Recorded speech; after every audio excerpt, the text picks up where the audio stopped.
హే connected family, 2024 చాలా తొందరగా అయిపోయింది కదా. మన కెరియర్లో మనం ఎంత ప్రోగ్రెస్ అయ్యామో తెలియదు, కానీ మన ఇండియన్ ఫిల్మ్ ఇండస్ట్రీలో మాత్రం చాలా ప్రోగ్రెస్ అయ్యాం. 3 హిట్లు 6 ఫ్లాప్లతో 2024 అలా కళ్ళు మూసి తెరిచే లోపల అయిపోయింది. కొన్ని మూవీస్ సర్ప్రైజ్ చేశాయి, కొన్ని ఏమో షాక్ చేశాయి, కొన్ని అనుకునేలా చేశాయి, కొన్ని అనుకునేలా చేశాయి. ఇలా టైప్ 2 డైమండ్స్ గురించి మనం ఇంకో వీడియోలో ఆల్రెడీ మాట్లాడుకున్నాం, అది కూడా ఒకసారి లుక్ వేసేయండి. కానీ ఈ వీడియోలో మాత్రం టైప్ 1 మూవీస్ గురించి మాత్రమే మాట్లాడుకోబోతున్నాం. ఒక మూవీని బెస్ట్ మూవీ అని చెప్పడానికి చాలా ఫ్యాక్టర్స్ ఉంటాయి, అది ఇండివిజువల్ పర్స్పెక్టివ్ మీద డిపెండ్ అవుతుంది. అట్లీస్ట్ ఒక మూవీ నచ్చడానికి టెక్నికల్ థింగ్స్ లైక్ స్టోరీ ఎలా ఉంది, స్క్రీన్ ప్లే అండ్ డ్రామా ఎలా ఉంది, ఇవన్నీ పక్కన పెడితే మెయిన్గా ఒక మూవీలో ఉండాల్సిన బేసిక్ క్వాలిటీ మూవీ చూస్తున్నంతసేపు బోర్ కొట్టకుండా ఉండాలి. ఆ తర్వాతే మిగతా ఫ్యాక్టర్స్ అన్ని ఫోకస్లోకి వస్తాయి. అది ఉంటే చాలరా, ఆ తర్వాత ఏదైనా. ఎందుకంటే అసలు మూవీయే ఎంగేజింగ్గా లేనప్పుడు మిగతా ఫ్యాక్టర్స్ గురించి మాట్లాడుకోవడం కూడా వ్యాలిడ్ కాదు.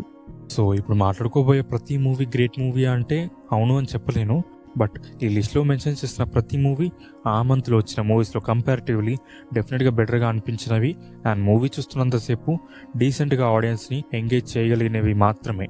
So let's start with January Hanuman. జాన్యువరిలో అందరికీ సంక్రాంతి ఫెస్టివల్ అయితే మూవీ లవర్స్కి మాత్రం అది ఫిల్మ్ ఫెస్టివల్. ఈసారి కూడా చాలా మూవీస్ వచ్చాయి, కానీ అన్నిట్లో ఎక్కువగా సాటిస్ఫై చేసిన మూవీ హనుమాన్. సినిమా సక్సెస్ అవ్వడానికి హీరో స్టార్డంతో సంబంధం లేదు, జస్ట్ కంటెంట్ ఉంటే చాలు అని ప్రూవ్ చేసి సంక్రాంతి క్లియర్ విన్నర్గా నిలిచింది. అండ్ అది జస్ట్ తెలుగులోనే కాదు, టోటల్ ఇండియాలోనే ఆ మంత్లో రిలీజ్ అయిన అన్ని మూవీస్లో బెస్ట్ మూవీ అయింది. Just young hero, young director, నార్త్లో వాళ్ళ ఫేసెస్ కూడా ఎవరికీ తెలియదు, బట్ తమ కంటెంటే తమ మూవీకి ఫేస్ అని ప్రూవ్ చేసి ఆల్మోస్ట్ 300 crores కలెక్ట్ చేసింది. మూవీలో హనుమాన్ గురించి ఊసు వచ్చినప్పుడల్లా అలా గూస్ బంప్స్ వస్తూనే ఉంటాయి. అండ్ క్లైమాక్స్ మాత్రం అందరినీ ఒక ట్రాన్స్లోకి తీసుకెళ్ళింది. జై హనుమాన్ మూవీ కోసం కూడా చాలా ఈగర్గా వెయిట్ చేస్తున్నా. 2024లో రిలీజ్ అయ్యి బెస్ట్ థియేట్రికల్ ఎక్స్పీరియన్స్ ఇచ్చిన మూవీస్లో హనుమాన్ డెఫినెట్గా టాప్లో ఉంటుంది. February Manjummel Boys. Just single line స్టోరీతో మూవీ మొత్తం ఎంగేజ్ చేస్తూ ఎక్కడా డైవర్ట్ కాకుండా బెస్ట్ థ్రిల్లింగ్ ఎక్స్పీరియన్స్ ఇచ్చిన మూవీ మంజుమల్ బాయ్స్. సినిమా స్లోగా స్టార్ట్ అయినా కూడా ఒక్కసారి సుభాష్ అనే క్యారెక్టర్ లోయలో పడినప్పటి నుండి స్టార్ట్ అవుతుంది అసలు సినిమా.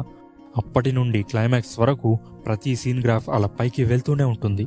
అక్కడ స్క్రీన్ మీద క్యారెక్టర్స్ అందరూ టెన్షన్ పడుతుంటే కూర్చొని చూస్తున్న మనము టెన్షన్ పడుతుంటాము. అప్పటి వరకు సుభాష్ ఆ లోయలో ఎలా ఉన్నాడు అనే ఎలిమెంట్ ని చూపించకపోయినా ఒక్కసారి తను పడిన ఆ విధానం చూపించినప్పుడు, సుభాష్ని కాపాడడానికి వెళ్ళినప్పుడు లిటరల్గా ఒక రెగ్యులర్ హారర్ మూవీలో ఉండే జంప్స్కేర్ మూమెంట్ ని చూపించారు.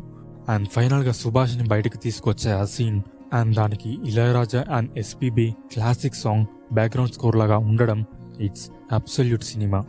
మంచి friendship, emotions, nativity, thrilling and spine chilling ఇలా ఆల్ మిక్స్ చేసి టోటల్గా ఆడియన్స్కి ఒక గ్రేట్ ఎక్స్పీరియన్స్ ఇచ్చిన movie Manjummel Boys. March Tillu Square. 2022లో వచ్చిన డీజే టిల్లు మూవీ అందరినీ చాలా ఎంటర్టైన్ చేసింది. బేసిక్గా ఆ మూవీలో స్టోరీ పెద్దగా ఏముండదు, it's completely A character driven story. Hero body language, dialogue delivery, ఆ స్లాంగ్ ఏ మూవీకి ప్లస్ పాయింట్. మేబీ అలా లేకపోతే మూవీ అంతగా వర్కౌట్ అయ్యేది కాదేమో. సో సీక్వెల్కి కూడా అందరూ వెయిట్ చేయడానికి మెయిన్ రీజన్ టిల్లు అనే క్యారెక్టర్ మాత్రమే. ఈసారి ఎలాంటి కాన్సిక్వెన్సెస్ ఫేస్ చేస్తాడు, ఎలాంటి ఫన్ జనరేట్ చేస్తాడు అని. అండ్ సీక్వెల్లో కూడా సేమ్ లెవెల్లో ఎంటర్టైన్ చేస్తాడు టిల్లు. స్టార్టింగ్ సీన్స్ అంతగా ఎంగేజింగ్గా లేకపోయినా ఒక్కసారి Tillu birthday and flashback recreating scene నుండి మూవీ చాలా ఇంట్రెస్టింగ్గా మారిపోతుంది. ఇంకా క్లైమాక్స్ వరకు ఫన్తో, సర్ప్రైజెస్తో, ట్విస్ట్తో మూవీ టోటల్గా ఒక మంచి ఎంటర్టైన్మెంట్ ఇచ్చింది. దీనికి పార్ట్ 3 కూడా ఉంది, అందులో కూడా టిల్లు ఎలా ఎంటర్టైన్ చేస్తాడో చూడాలి. ఏప్రిల్లో యాక్చువల్లీ పెద్దగా చెప్పుకునేలా మూవీస్ ఎక్కువగా రిలీజ్ అవ్వలేదు, చాలా తక్కువ మూవీస్ రిలీజ్ అయ్యాయి. అండ్ అందులో కూడా అన్నీ డీసెంట్ అండ్ ఓకే అనేలా ఉన్నాయి, కానీ ఎక్కువగా సాటిస్ఫై చేసిన మూవీ అంటే ఏం లేవు. సో ఒక మూవీని పిక్ చేయాలంటే కష్టం, సో అందుకనే ఏప్రిల్ని స్కిప్ చేస్తున్నా. మే భజే వాయువేగం. ఏం ఎక్స్పెక్టేషన్స్ లేకుండా చూస్తున్న ఈ మూవీ కొంచెం సర్ప్రైజ్ చేసిందనే చెప్పాలి. రొటీన్గా కాకుండా కొంచెం ఫ్రెష్ కాన్సెప్ట్తో మేకర్స్ హానెస్ట్ అటెంప్ట్ చేశారు. మూవీలో father emotion, job struggle, political drama ఇలా చాలా ఎలిమెంట్స్తో మూవీ అలా అలా ఎంగేజింగ్గా వెళ్ళిపోతుంటుంది. ఫస్ట్ హాఫ్ కొంచెం స్లోగా ఉన్న ప్రీ ఇంటర్వెల్ నుండి క్లైమాక్స్ వరకు అలా ఫాస్ట్గా వెళ్ళిపోతుంది. మధ్యలో చిన్న చిన్న ట్విస్ట్తో మూవీ చాలా ఇంట్రెస్టింగ్గా మారిపోతుంది. మెయిన్గా మూవీలో రవిశంకర్ గారి క్యారెక్టర్ చాలా హైలైట్. అఫ్ కోర్స్ కొన్ని ఫ్లాస్ ఉన్నాయి మూవీలో అండ్ క్లైమాక్స్లో కూడా చాలా కన్వీనియంట్గా తీసుకున్నారు అనిపిస్తుంది. బట్ స్టార్టింగ్లో చెప్పినట్టు ఓవరాల్గా మూవీ చూస్తున్నంతసేపు బోర్ కొట్టకుండా ఉంటుంది. సో మేలో వచ్చిన మూవీస్లో డెఫినెట్గా భజే వాయువేగం బెటర్ మూవీ అని చెప్పాలి. జూన్ కల్కి మూవీ ఫస్ట్ అనౌన్స్మెంట్ నుండి చాలా ఎగ్జైటింగ్గా వెయిట్ చేశా. బేసిక్గా మన ఇండియాలో సైఫై జానర్ మూవీస్ చాలా రేర్గా వస్తుంటాయి. అలాంటిది ఇండియాస్ బిగ్గెస్ట్ స్టార్ క్యాష్తో ఒక super hero kind of scifi movie రాబోతుంది. అండ్ ముఖ్యంగా అందులో మన ఇండియాస్ ఎపిక్ మహాభారతం అండ్ కల్కి అనే కాన్సెప్ట్ని బ్లెండ్ చేయబోతున్నారు అని తెలిసేసరికి చాలా అంటే చాలా యాంటిసిపేషన్ పెరిగింది. ఇప్పటి వరకు ఏ సినిమాలో లేని లార్జర్ క్యాన్వాస్లో Prabhas, Amitabh Bachchan, Kamal Haasan, Deepika Padukone and special cameos like Vijay Deverakonda, Rajamouli, RGV ఇంకా ఇలా చాలా మంది Indian film legends and biggies ఒకే స్క్రీన్ మీద కనిపించబోతున్నారు అనేసరికి నెక్స్ట్ లెవెల్ ఎగ్జైట్మెంట్ పెరిగింది. అండ్ ఫైనల్గా ఆఫ్టర్ బాహుబలి ఒక best larger than life experience ఇచ్చిన మూవీ కల్కి అనే చెప్పాలి. మూవీ చూస్తున్నంతసేపు ఆడియన్స్ని ఇంకో వరల్డ్లోకి తీసుకెళ్ళింది. మెయిన్గా మహాభారతం సీన్స్ వచ్చినప్పుడల్లా గూస్ బంప్స్, మరీ ముఖ్యంగా క్లైమాక్స్లో 30 minutes ఒక ట్రాన్స్లోకి తీసుకెళ్ళింది. బేసిక్గా కల్కి అనే కాన్సెప్టే మోస్ట్ ఫ్యాసినేటింగ్ వన్. అలాంటి కాన్సెప్ట్ని ఇప్పటి వరకు ఏ మూవీ మేకర్ టచ్ చేయలేదు.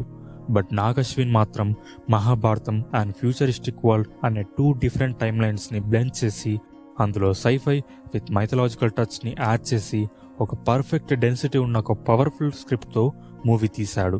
India's biggest mythological scifi movie కల్కి. అండ్ పార్ట్ 2 కోసం చాలా ఎగరుగా వెయిట్ చేస్తున్నా. జూలై మహారాజా. ఈ ఇయర్లో బిగ్గెస్ట్ సర్ప్రైజ్ చేసిన మూవీ మహారాజా. ఏదో టైంపాస్ కోసం స్టార్ట్ చేసిన మూవీ ఎండ్ వరకు అలా హుక్ చేసి ఫైనల్గా కంప్లీట్ అయ్యాక ఒక మంచి మూవీ చూసా అన్న ఫుల్ సాటిస్ఫాక్షన్ని ఇచ్చింది. రీసెంట్ టైమ్స్లో వచ్చిన మూవీస్లో పర్ఫెక్ట్గా స్క్రీన్ ప్లేని ప్రాపర్గా వాడుకొని స్క్రీన్ ప్లే పవర్ ఏంటో చూపించిన మూవీ. స్టోరీ లైన్ ఎంత సింపుల్ అయినా కూడా స్క్రీన్ ప్లేతో ఆడియన్స్ని ఇంప్రెస్ చేయొచ్చు అని ప్రూవ్ చేసింది మహారాజా. మూవీలో లక్ష్మి అన్న చిత్తబుట్ట కోసం ఇన్వెస్టిగేట్ చేస్తూ పోలీస్ స్టేషన్ చుట్టూ తిరుగుతున్న ఆ సీన్స్ చూస్తుంటే అసలు ఏం జరుగుతోంది అనే క్యూరియాసిటీని పర్ఫెక్ట్గా బిల్డ్ చేసింది. అండ్ క్లైమాక్స్లో 1 by 1 ట్విస్ట్స్ రివీల్ చేస్తూ ఫైనల్గా ఒక హార్ట్ హిట్టింగ్ కన్క్లూజన్ ఇచ్చేసరికి ఒక్కసారిగా ఆడియన్స్ని అందరినీ షాక్లోకి తీసుకెళ్ళింది. ఫైనల్గా 2024లో one of the best experiences ఇచ్చిన మూవీ మహారాజా. ఆగస్ట్ సరిపోదా శనివారం. వివేకాత్రేయ గారి మూవీస్లో మెయిన్గా ఇంప్రెస్ చేసేది రైటింగ్. ఒక యూనిక్ స్క్రీన్ ప్లేతో డిఫరెంట్ టైప్ ఆఫ్ మేకింగ్తో మూవీ ఉంటుంది. అలాంటిది వివేకాత్రేయ రైటింగ్లో అంటే సుందరానికి తర్వాత మళ్ళీ నానితో ఒక కమర్షియల్ కైండ్ ఆఫ్ మూవీ అనేసరికి ఇంట్రెస్ట్ పెరిగింది. యాక్చువల్లీ మూవీలో ఎక్స్పెక్ట్ చేసిన వివేకాత్రేయ గారి టిపికల్ రైటింగ్ కనపడలేదు. కానీ మూవీ చూస్తున్నంతసేపు మాత్రం బాగా ఎంటర్టైన్ చేసింది. కొంచెం స్లో ఉండొచ్చు బట్ క్లైమాక్స్ వరకు మంచిగా సాటిస్ఫై అవుతాం. మూవీలో మెయిన్గా ఎస్జే సూర్య గారి యాక్టింగ్ అండ్ క్యారెక్టరైజేషన్ చాలా ఇంప్రెస్ చేసింది. ఓన్లీ సాటర్డే మాత్రమే సూర్య రివెంజ్ తీర్చుకుంటాడు అనే కాన్సెప్ట్ని ఇంకా బాగా వాడుకోవచ్చు అని అనిపించింది. బట్ ఓవరాల్గా మూవీ ఎంటర్టైనింగ్గా వెళ్ళిపోతుంది అండ్ సాటిస్ఫై చేస్తుంది. సెప్టెంబర్ దేవరాకి ఇనిషియల్గా చాలా మిక్స్డ్ టాక్ వచ్చింది. మేబీ మూవీ మీద హై ఎక్స్పెక్టేషన్స్ ఉండడం వన్ ఆఫ్ ది రీజన్స్ అయి ఉండొచ్చు. బట్ ఒక వీక్ తర్వాత ఎక్కడ చూసినా పాజిటివ్ రెస్పాన్సెస్ వచ్చాయి. అఫ్ కోర్స్ మూవీ అక్కడక్కడ డిసప్పాయింట్ చేసి ఉండొచ్చు బట్ ఓవరాల్గా it's a decent worth watching movie అని అనిపించింది. యాక్చువల్గా మూవీలో స్టోరీ ఆర్ మోటో ఏంటో క్లియర్గా కన్వే చేయలేదు అని అనిపించింది. అంటే మూవీలో క్యారెక్టర్ ఆర్క్స్, స్టోరీ ప్రోగ్రెషన్లో ఇంటెన్షన్ ఏంటి అని అర్థం కాదు. జస్ట్ సెట్ ఆఫ్ హై ఇచ్చే సీన్స్తో మూవీ ఉంటుంది అండ్ ఈవెన్చువల్గా సాటిస్ఫై చేసింది అనే చెప్పాలి. మూవీలో మాత్రం డెఫినెట్గా ప్రతి 20 minutesకి మంచి హై ఇచ్చే సీన్స్ వస్తూనే ఉంటాయి. ఆర్ఆర్ఆర్ తర్వాత ఎన్టీఆర్ మీద ఉన్న ఎక్స్పెక్టేషన్స్కి రీచ్ అయ్యే రేంజ్లో ఉండకపోవచ్చు బట్ యాజ్ ఎ హోల్ మూవీలో కన్సిడర్ చేస్తే మాత్రం చూసే కామన్ ఆడియన్స్ని డెఫినెట్గా డిసప్పాయింట్ అస్సలు చేయదు. కొరటాల శివ గారు పార్ట్ 1లో ఉన్న ఫ్లాస్ అన్నిటినీ కరెక్ట్ చేసుకొని అందరు ఎక్స్పెక్టేషన్స్ రీచ్ అయ్యేలా పార్ట్ 2 తీస్తారని లెట్స్ హోప్. అక్టోబర్ సత్యం సుందరం. ఇయర్లో యాక్షన్, సైఫై, మాస్ ఇలా లార్జ్ స్కేల్లో బిగ్గర్ మూవీస్ చూస్తూ హీట్ ఎక్కిపోయిన బ్రెయిన్కి ఒక కూల్ ఐస్ ప్యాక్ లాగా రిలాక్స్ అయ్యేలా చేసిన మూవీ సత్యం సుందరం. మూవీలో స్టోరీ పెద్దగా ఏముండదు కానీ ఆ విలేజ్ వైబ్స్, ఇద్దరి మధ్య జరిగే కాన్వర్జేషన్, మెమొరీస్ రీకలెక్ట్ చేసుకోవడం, ఆ ప్లజెంట్ ఫీల్తో ఉండే సీన్స్ ఆహా సోల్కి కంప్లీట్గా ఒక రిఫ్రెషింగ్ ఫీలింగ్ ఇచ్చింది. మూవీ మొత్తం సత్యం అనే క్యారెక్టర్కి సుందరం పేరు ఏంటో తెలీదు అనే ఒక సింపుల్ పాయింట్తో ఎండ్ వరకు చాలా బాగా హుక్ చేశారు అండ్ దాని వెనకాల ఉండే ఎమోషన్ కూడా చాలా బాగా వర్కౌట్ అయింది. మూవీ చూస్తున్నంతసేపు ఫేస్లో ఒక చిన్న స్మైల్ ఉంటుంది. చాలా గ్యాప్ తర్వాత ఒక మంచి ఫీల్ గుడ్ మూవీ చూసిన సాటిస్ఫాక్షన్ వచ్చింది. మేకర్స్ ఇలాంటి ఫీల్ గుడ్ మూవీస్ ఇంకా తీయాలని స్ట్రాంగ్గా కోరుకుంటున్నా. నవంబర్ లక్కీ భాస్కర్ ఒక మిడిల్ క్లాస్ బ్యాంక్ ఎంప్లాయీ ఒక రిచెస్ట్ పర్సన్ లాగా మారే ఆ జర్నీని చాలా కన్విన్సిబుల్గా జెన్యున్గా చూపించారు. మూవీ మొత్తం ఎలాంటి హడావిడి, యాక్షన్స్, డ్యాన్స్ ఇలాంటివి ఏం లేకుండా జస్ట్ స్టోరీ అండ్ క్యారెక్టర్స్ మీదనే ఫోకస్ చేస్తూ ఒక వెల్ మేడ్ ఫిల్మ్ అనేలా చేశారు మేకర్స్. చూస్తున్నంతసేపు ఎంగేజింగ్గా, క్యూరియస్గా ఉంటూ అలాగే ఎంటర్టైన్ చేస్తూ ఎక్కడా బోర్ కొట్టకుండా మంచి సాటిస్ఫాక్షన్ ఇచ్చింది. మెయిన్గా నాకు నచ్చింది మూవీలోని సినిమాటోగ్రఫీ. చాలా పర్ఫెక్ట్గా మూవీ మొత్తం కన్సిస్టెన్సీ మెయింటైన్ చేస్తూ బెస్ట్గా సాటిస్ఫై చేసిన movie lucky Bhaskar. December Pushpa the rule. ఫైనల్గా 2024 ఒక మంచి బ్యాంగర్తో ఎండ్ అయ్యేలా రిలీజ్ అయిన India's most anticipated movie Pushpa 2. Pushpa 1 చూసినప్పుడు ఫస్ట్ టైం మిక్స్డ్ ఫీలింగ్స్ ఉన్నప్పటికీ సెకండ్ టైం చూసినప్పుడు చాలా బాగా నచ్చేసింది.